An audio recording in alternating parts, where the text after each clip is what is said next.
Gold, trusted gold buyers. మీరు తాకట్టు పెట్టిన బంగారాన్ని విడిపించి ఈ రోజు ఉన్న మార్కెట్ ధరకు కొనబడను.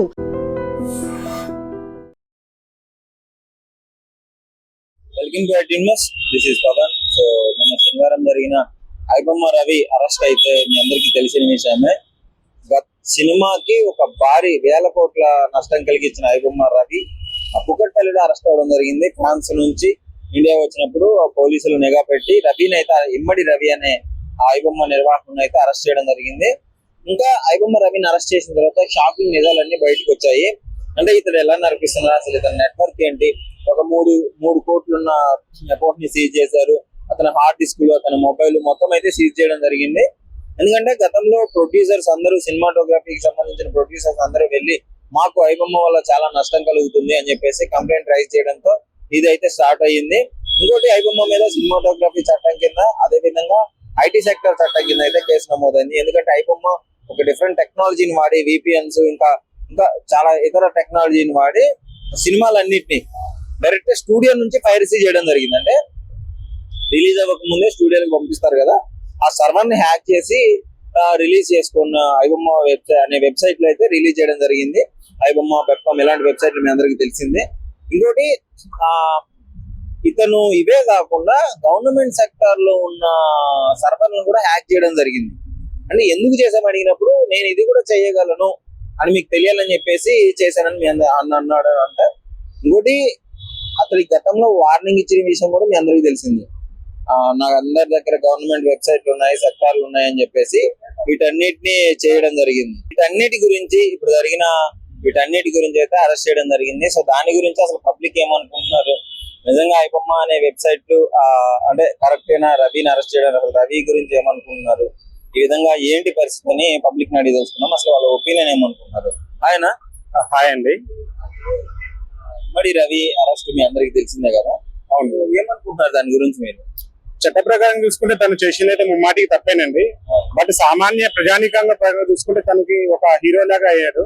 ఎప్పుడైతే ఒక పోస్ట్ కూడా పెట్టిండు రీసెంట్ గా, ఎప్పుడైతే కొంచెం మంది అరెస్ట్ చేసిన తర్వాత తమ్ముంటే పట్టుకోండి అనే పోలీసు వాళ్ళకి పుష్ప సినిమా డైలాగ్ టైప్ లో ఎప్పుడైతే పోస్ట్ చేసిండో సామాన్య ప్రజానికం అతనికే ఎక్కువ మద్దతు ఇచ్చారు. దానికి గల కారణాలు కూడా ఉన్నాయి. మీరు చూసుకున్నట్టయితే ఇప్పుడు సాధారణంగా సామాన్య మధ్యతరగతి వాళ్ళు థియేటర్ కి వెళ్ళినప్పుడు మూవీ చూసి అక్కడ ఏమైనా స్నాక్స్ లాంటి తినే పరిస్థితులు లేకుండా అయిపోయినాయి. మల్టీప్లెక్స్ థియేటర్ కావచ్చు, మామూలు చిన్న థియేటర్లు కావచ్చు, మూవీ టికెట్ రేట్ అవ్వచ్చు, లేదంటే అక్కడ ఉన్న స్నాక్స్ రేట్ అవ్వచ్చు, నార్మల్ గా ఒక వాటర్ బాటిల్ తీసుకోవాలన్నా కొనే పరిస్థితి లేకుండా ఉన్నాయి. కాబట్టి ఈ అన్నింటిని దృష్టిలో పెట్టుకుని ఇటువంటి ఇల్లీగల్ అయినా కానీ తనకి మద్దతు ఎక్కువగా కూడగట్టుకోగలిగాడు అనమాట. ఐబొమ్మ లాంటి ఇవి ఉన్నది, మూవీ రూల్స్ కావచ్చు, ఇంకా కొన్ని వెబ్సైట్స్ ఉన్నాయి ఏదైతే ఇల్లీగల్ గా ప్రొవైడ్ చేస్తున్నారో వాటిని కూడా ప్రజలు ఇష్టపడుతున్నారు. ఎందుకంటే న్యాయపరంగా వెళ్ళి థియేటర్లో కూర్చొని చూడాలంటే వాటిని చూసే స్థితిలో లేకుండా చేసింది కదా. ఇటువంటి వాటికి ఏంటంటే గవర్నమెంట్ కూడా తగిన ప్రత్యామ్నాయంగా లేదంటే వాళ్ళ మీద యాక్షన్ తీసుకోవటము, రూల్స్ స్ట్రిక్ట్ గా ఫాలో చేయడం లాంటివి చేస్తే ఇటువంటి అరికట్టచ్చు. ఎప్పటి వరకు అయితే ఇవి అరికట్టకుండా ఇటువంటి వాళ్ళని చేస్తే ప్రయోజనం లేదు. ఒక రకంగా తను చేసింది చట్టపరంగా అన్యాయం అయినప్పటికీ చాలా మందికి ఆయన మద్దతు కూడగట్టుకోగలిగింది. ఇన్స్టాగ్రామ్ లో చాలా వరకు పోస్టులు వస్తున్నాము, నువ్వు మావోని అని సెంటిమెంటల్ బీజిఎం చేసి అతన్ని బాగా హైప్ ఇస్తున్నారు. అవును, ఆ టెక్నాలజీని, ఆ తెలివిని టికెట్లు తగ్గించడానికి కానీ వీటికి వాడితే ఎలా ఉండేదంటారు? ఫ్యూచర్ టెక్నాలజీని మంచిగా తీసుకురావడం, టెక్నాలజీని వాడుకొని గవర్నమెంట్ పెట్టిన రూల్స్ అయితే బ్రేక్ చేయలేదు. బట్ ఇలా ఇల్లీగల్ వెబ్సైట్ క్రియేట్ చేయొచ్చు. బట్ ఈయన లాంటి వాళ్ళు ఉన్నారు, వీటి గురించి అయినా తగ్గాలన్న ఒక స్ట్రాంగ్ మెసేజ్ అయితే దోచుకునే వాళ్ళకైతే వెళ్ళింది. సినిమాలో కూడా అంటే చాలా వాటికి గతం సినిమాల్లో వాళ్ళకి చాలా నష్టం, వేల కోట్లు వాళ్ళు కష్టపడి తీసిన సినిమా ఇట్లా పైరసీ రాగానే జనాలు ఇంకా థియేటర్కి వెళ్ళడం మానేస్తారు కదా. కష్టపడి తీసారండి, కష్టపడి తీసింది ఎందుకంటే ప్రజలకు వినోదాన్ని పంచడానికే కదా. ఆ వినోదాన్ని పంచకుండా దూరం చేసి వీళ్ళు ఇష్టం వచ్చిన రీతిలో అడ్డగోలుగా రేట్లు పెంచుకొని ప్రజలకు వినోదాన్ని పంచుతున్నామంటే అది లేదు, దోచుకుంటున్నారు. దోచుకునే పేరుతో వినోదాన్ని పంచుతున్నారు తప్ప వినోదాన్ని పంచాలన్న ఉద్దేశంతో పంచట్లేదు కదా. అటువంటిప్పుడు ఇటువంటి జరుగుతూనే ఉంటాయి కదా. సో ఫైనల్ గా అసలు మీ ఒపీనియన్ ఏంటి దీనిపైన? ఇంకా రవికి కఠిన శిక్షలు పడే అవకాశం ఉంది అని కూడా అంటున్నారు. పడితే పడవచ్చు, కానీ అటువంటి వాళ్ళు రారు అనే నమ్మకం అయితే లేదు. గవర్నమెంట్ కూడా దాన్ని అరికట్టలేదు. ఎందుకంటే ఇప్పుడు ఇలా చూశారు కదా, ఇప్పుడు తను పట్టుకున్నా కానీ తను ఒక హీరో అయిపోయింది. చాలా వేల మందిలో కూడా, లక్షల మంది కూడా ఇప్పుడు ఎవరైతే సినీ ప్రేమికులు ఉన్నారో వాళ్ళందరి దృష్టిలో కూడా హీరో అయిపోయాడు. కానీ తనని ఎవరో అన్యాయం చేసినానో లేదంటే ఒక దొంగలాగానో చూడట్లేదు కదా. ఎందుకంటే అతని వైపు నుంచి చూసుకుంటే చట్టపరంగా అన్యాయం అయినప్పటికీ ప్రజలలో తనకి విశ్వాసం ఉంది. ఒక హీరోయిజం గా చలామణి అవుతున్నాడు. కాబట్టి ఇటువంటి అరికట్టాలంటే గవర్నమెంట్ వీటి మీద కూడా కన్నేసి ఉంచాలి. ఏదైతే అక్రమంగా దోచుకుంటున్నారో వినోదాల పేరుగా ఇంట్లో కలిసి రెచ్చగలవాలంటారు కదా, ఆ ఇంట్లో పరిస్థితులు ఎలా ఉన్నాయేమో తెలియదు. అది పూర్తి అవగాహన లేదండి, మనం మాట్లాడలేదు. నేనైతే మాట్లాడలేదు దాని మీద. నేను సోషల్ మీడియాలో న్యూస్ లో విన్నది అది. సో ఫైనల్ గా అయితే ఏం చెప్తారు దీని గురించి? చట్టపరంగా చేసింది అన్యాయం అయినప్పటికీ చాలా మద్దతు కూడగట్టుకోవడానికి కారణం ఏంటి అంటే, అన్యాయంగా అక్రమంగా దోచుకుంటున్న సినీ వాళ్ళు అవ్వచ్చు, థియేటర్ యాజమాన్యం అవ్వచ్చు, లేకపోతే సినీ ఇండస్ట్రీకి సంబంధించిన వాళ్ళు. సో ఇది అరికడితే ఇక్కడ అరికట్టవచ్చు, ఆటోమేటిక్ అయిపోతుంది. ఎందుకంటే ఇక్కడ నీకు మద్దతు ఉండదు కాబట్టి. ఇప్పుడు నాకు నా స్తోమతలు తగ్గట్టు నేను థియేటర్లోకి వెళ్ళి కూర్చొని చూడగలిగినప్పుడు నేను ఇలా దొంగ ప్రైవసీ చూడాల్సిన అవసరం లేదు కదా. అదే నాకు దూరంగా ఉన్నప్పుడు నేను వీటికి మద్దతు ఇస్తాను అనమాట. అట్లీస్ట్ మద్దతు ఇవ్వకపోయినా కానీ అవకాశం ఉన్నప్పుడు వీటినే చూస్తాను నేను. అది నాకు అందుబాటులో ఉంటే మాత్రం ఇవన్నీ ఆటోమేటిక్ గా అరికట్టబడతాయండి. బ్రో, ఈ మధ్య ఇమ్మడి రవి అరెస్ట్ అయిన తర్వాత సోషల్ మీడియాలో విపరీతంగా పోస్టులు వస్తున్నాయి. కొంతమంది సపోర్ట్ చేస్తున్నారు, కొంతమంది తప్పు, ఇది డెఫినెట్లీ గవర్నమెంట్ కి హ్యాక్ చేయడము సర్వర్ అదంతా. మీ ఒపీనియన్ ఏంటి? మా ఒపీనియన్ అంటే అంత పెద్దగా లేదన్న. కాకపోతే ఏంటంటే నార్మల్ గా ఇప్పుడు పైరసీ చేశాడా లేకపోతే పేదలకి చేశాడా అనేది పక్కన పెడితే, ఈడ పైరసీ చూసేవాడు ఉన్నాడు కాబట్టి తయారు చేసేవాడు ఉన్నాడు. ఇక్కడ ఇద్దరిది తప్పే ఉంది. ఇప్పుడు ఏదో ఉచితంగా వస్తుందని ఇప్పుడు వాడు చేశాడు, వాడు మంచి కోరి చేసినోడైతే ఈ 5 లక్షల మందిది ఎవరితో డేటా ఉందని అన్నాడు. మరి డేటా ఎందుకు తీసుకుంటాడు? వాడు ఫ్రీగా మంచిగా చేసినోడైతే నేనేదో పేదలకి ఏదో చేస్తున్నా అని చెప్పాడు. కానీ నిజంగా పేదల కోసం చేసేవాడైతే ఆ డేటాని ఎందుకు క్యాప్చర్ చేస్తాడు ఫ్రీగా చేసేవాడైతే? సో నా ఒపీనియన్ అయితే ఏంటంటే, ఈడ జడ్జిమెంట్ ఇవ్వడానికి కూడా జనాలు కూడా అర్హులు కారు. ఎందుకంటే వాడు ఇస్తున్నాడు, ఈడు తీసుకున్నారు. నీకు ఉంటే ఓటీటీలోకి 4 రోజులు ఉన్నాక వస్తాయి, ఇంత సబ్స్క్రిప్షన్ పెట్టి తీసుకొని చూడు.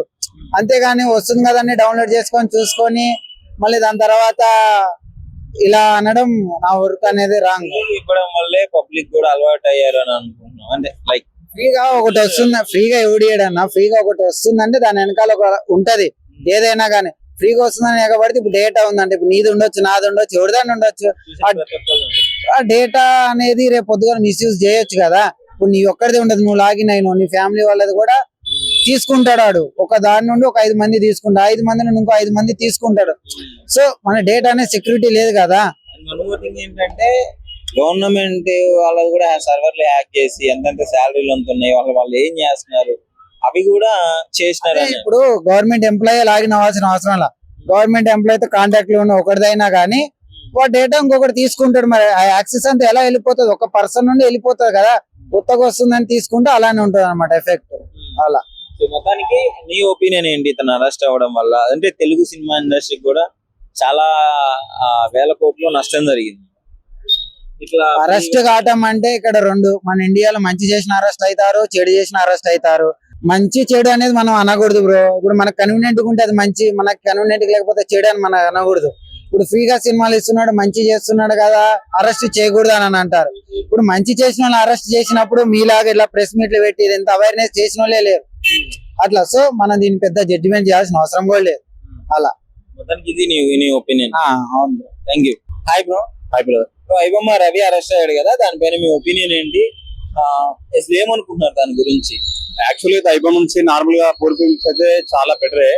ఎందుకంటే మూవీస్ కి వెళ్ళి థియేటర్స్ కి వెళ్ళి అమౌంట్ ఖర్చు పెట్టుకొని చూసేదానికన్నా ఫ్రీ వస్తుంది కాబట్టి బెటర్. ఇంకోటి ఏమంటే తన అరెస్ట్ కావడం ఒకటి ప్లస్, 2 మైనస్ 2 ఉన్నాయి. ప్లస్ ఏంటి మైనస్ ఏంటి? అంటే ప్లస్ ఏమని చెప్పి అంటే పబ్లిక్ కి నార్మల్ మలాంటి పబ్లిక్ అయితే చాలా బెటర్. ఫ్రీగా చూసుకోవచ్చు, ఏ మూవీస్ అయినా కొత్త మూవీస్ కానీ ఫ్రీగా చూసుకోవచ్చు థియేటర్ లో వెళ్ళి డబ్బులు ఖర్చు పెట్టే అవసరం లేకుండా. మైనస్ ఏమని చెప్పి అంటే దాని నుంచి కొంచెం ఏదో మన గవర్నమెంట్ సంబంధించి కూడా కొన్ని వెబ్సైట్స్ యాక్ట్ చేసినట్టు కదా.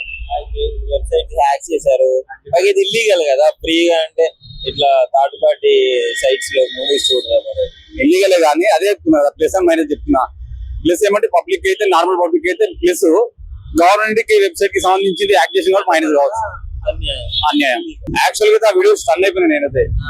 ఏంద్రబాబు మరి శివాజీ మూవీస్ ఇన్స్పైర్ అయింది లేకుంటే ఏమనేది అర్థం కావట్లేదు నాకు అసలుకి. కానీ నాకైతే ఒక రకంగా అయితే బాధ అనిపిస్తుంది.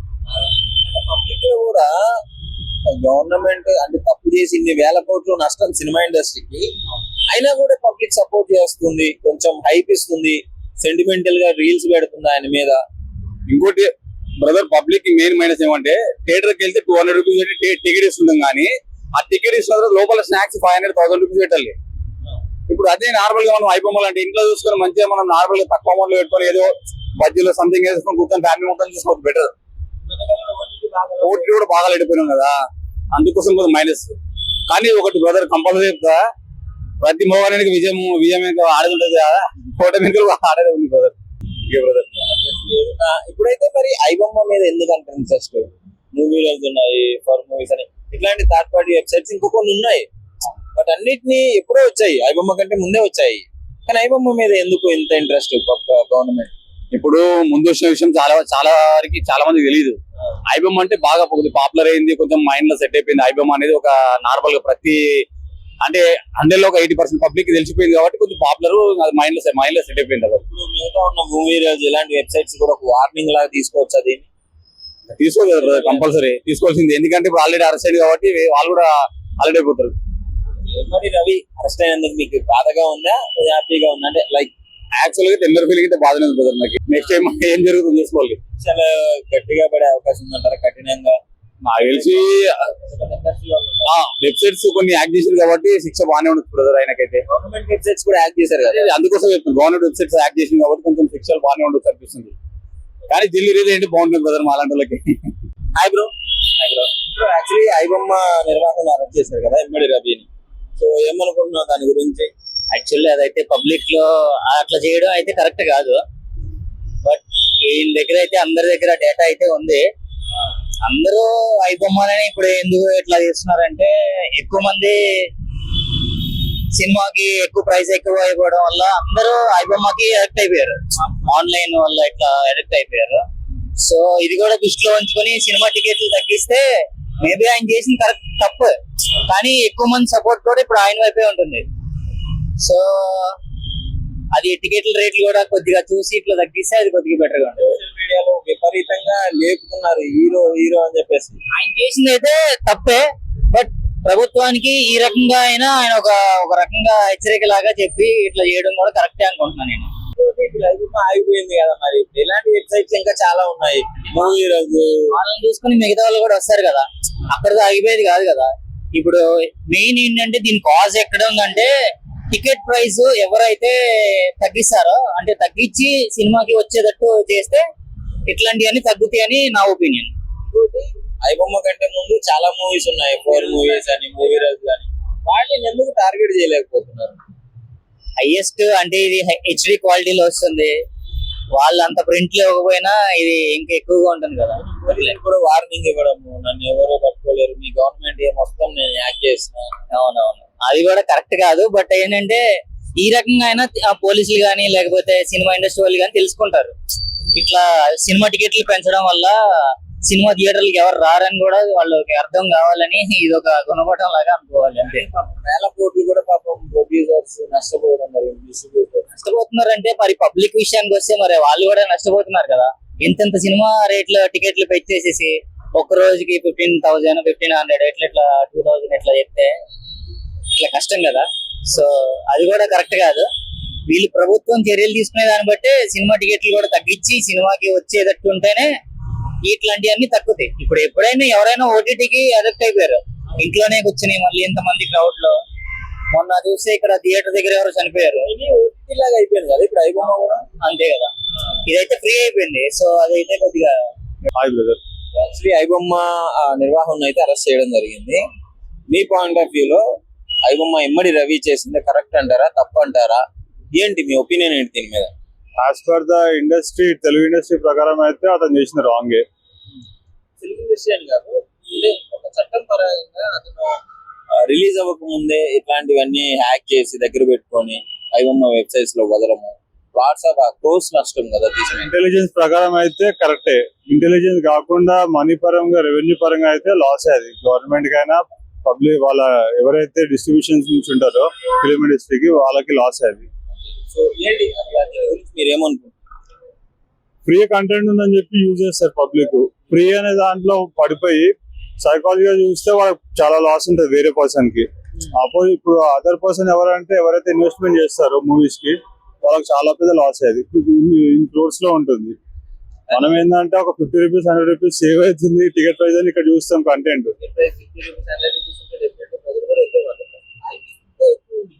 200-300 కూడా ఉంటాయి మల్టీప్లెక్స్ లో. సో అక్కడ చూస్తే మాత్రం మీకు ఇక్కడ బెనిఫిట్ అనిపిస్తుంది కానీ ప్రొడ్యూసర్స్ కి డిస్ట్రిబ్యూటర్స్ కి లాస్ అది చాలా వరకు. ఓకే, కానీ ఇన్స్టాగ్రామ్ లో ఫుల్ హైప్ ఇచ్చేస్తున్నారు. అంటే మనోడు చేసింది కరెక్టే అని చెప్పేసి సెంటిమెంటల్ బీజిఎంస్ వేసి అన్న నువ్వు మావోడివి అని ఓన్ చేసుకుంటున్నారు ప్రతి ఒక్కళ్ళు. వాళ్ళోడు అంటే రెవెన్యూ జనరేట్ అవుతుంది వాళ్ళకి, దేనికి వాళ్ళోడు అంటే వాళ్ళ కంటెంట్ వస్తుందా దేనికి? ఫ్రీగా కంటెంట్ ఇచ్చాడు ఎన్ని రోజులు. ఆర్గానిక్ గా వచ్చేదే జెన్యున్ కంటెంట్. అంటే ఆర్గానిక్ గా రాంది ఏదైనా రెవెన్యూ జనరేటింగ్. వాడేదో వ్యూస్ కోసం ఛానల్ కి సబ్స్క్రైబ్ పెడతారన్నా చేస్తుంది కానీ అది జెన్యున్ కాదు. అది నా ఒపీనియన్ ప్రకారం జెన్యున్ కాదు. యాజ్ ఏ ఇండస్ట్రీ లవర్ గా నేను చెప్పేది ఏంటంటే అది లాస్ అయింది చాలా వరకు. అంటే లాస్ ఆ ప్రాఫిట్ పక్కన పెడితే అది కరెక్టా రాంగ్ గా, అతనికి ఎలాంటి శిక్షలు పడాలనుకుంటారు మీరు చెప్పండి. శిక్ష అంటే మనము చేయని జడ్జి, మనమైతే లీగల్ పరంగా మనమైతే లాయర్స్ కాదు కాబట్టి అతను చేసినంత రాంగ్ అది. ఏం చెప్తారు దీని గురించి? ఇప్పుడు సినిమా ఇండస్ట్రీ మొత్తం ఒక మంచి సక్సెస్ లాగా ఫీల్ అవుతుంది, దీన్ని మనకి ఏ బాధ లేదు. చిన్న మూవీస్ ని మీరు ఎప్పుడు సేఫ్ గార్డ్ చేయాలంటే ఇట్లాంటి వెబ్సైట్స్ ఎప్పటికైనా తీసేయాల్సిందే, వీళ్ళకి పర్మిషన్ రాకుండా చేయాల్సిందే. వీళ్ళ ఇంటెలిజెన్స్ ఏదైతుందో జెన్యున్ గా వేరే వాటికి కాంపిటేటివ్ ఉండడానికి పెట్టాలి తప్ప ఇట్లాంటి వాటికి రెవెన్యూ జనరేటింగ్ పెడితే లాస్. అది పబ్లిక్ లాస్ అది. ఎందుకంటే నెగిటివ్ వైపు కి మనము ఫేస్ చేస్తున్నట్టు, అది నెగిటివ్ వైపు వాళ్ళకి ఎంకరేజ్ చేస్తున్నట్టు, పాజిటివ్ గా రాదు ఇది. వాళ్ళకి ఏం చెప్తారు జనరల్ గా ఇన్స్టాగ్రామ్ లలో సోషల్ మీడియా పేజెస్ లలో, లైక్ మీ ఒపీనియన్, ఇప్పుడు వాళ్ళు ఎంకరేజ్ చేస్తున్నారు మాకు ఫ్రీగా మూవీస్ ఇచ్చాడు ఎన్ని రోజులు ఇప్పుడు అరెస్ట్ అయ్యాడు, నా మీద కామెంట్స్ వస్తాయి నువ్వు ఇప్పుడు బేర్ చేయలేవు కదా, నేను బేర్ చేయాలి, నాకు సంబంధం లేదు, ఇదైతే రాంగ్ అంతే.